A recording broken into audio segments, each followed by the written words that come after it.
Hi guys, welcome back to the channel. You're back with Darren at Green Pro Clean. Today is still the 18th of April. This is a back-to-back video off the other one about hiring employees.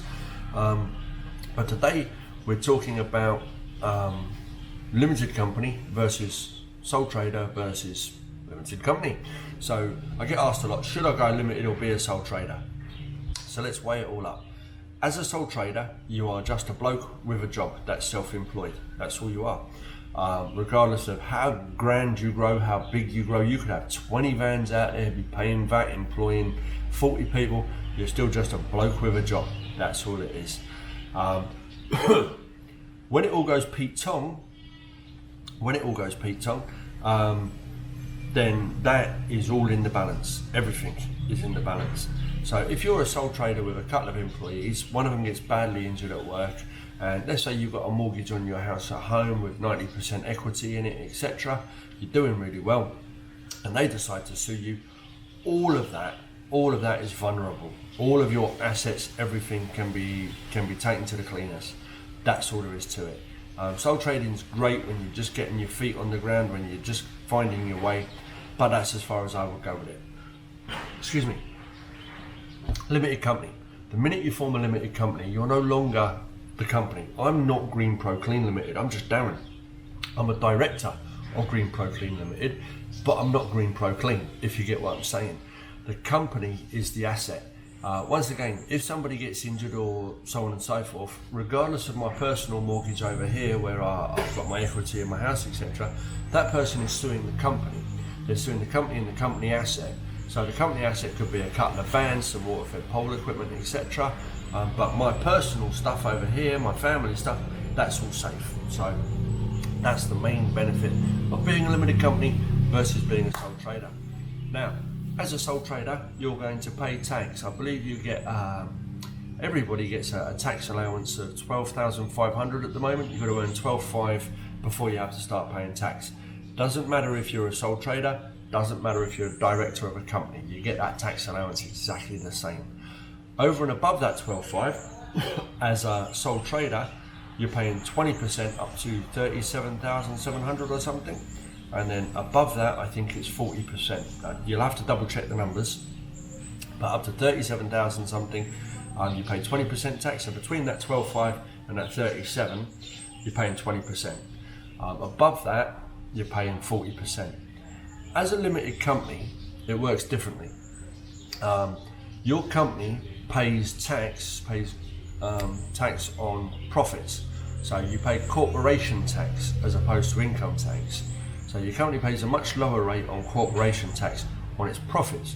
You still, before you're paying out your profits, you've still deducted your $12,500 for your director. That's your salary. Your salary is always the bare minimum that you're allowed to get up to tax relief. So $12,500, take that as your salary, no tax on it. And it doesn't come off the corporate profits either. However, once your corporation profits are paid, the nominal amount, whatever it is, whatever you've made that year, say 60, 70, 80,000, whatever it is, you to do whatever's left in profits, you withdraw as a director of the company as a dividend. You see, now dividend tax rates are 7.5%. So you only pay 7.5% on your base, 32.5% on higher rate, but it's still less than if you're a sole trader. So there's great tax benefits. I'm not going too much into that. Still on breakfast.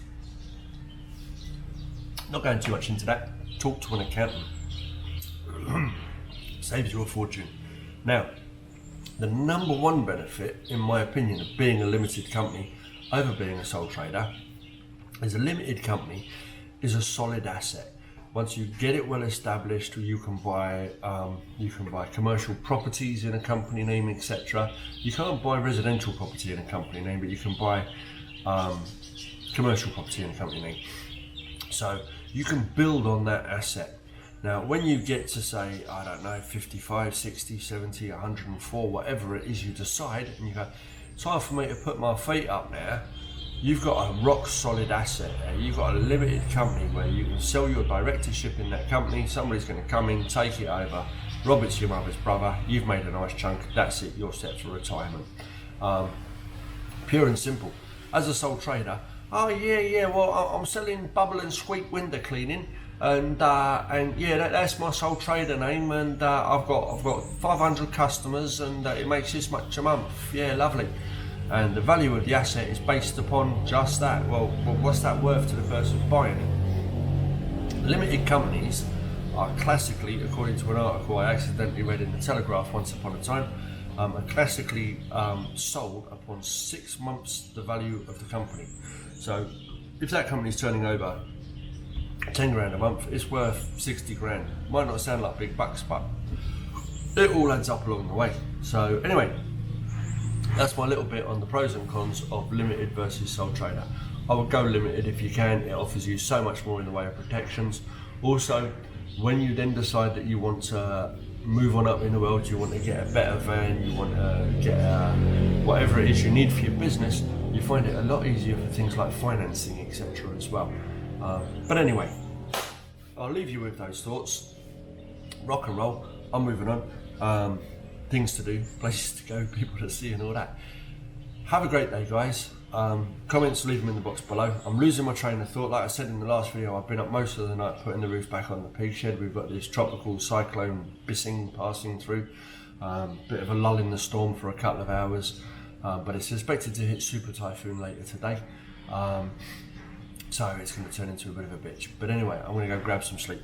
Comments in the box below. Thumbs up, thumbs down, all that good jazz. I'll see you in the next video. Ciao for now.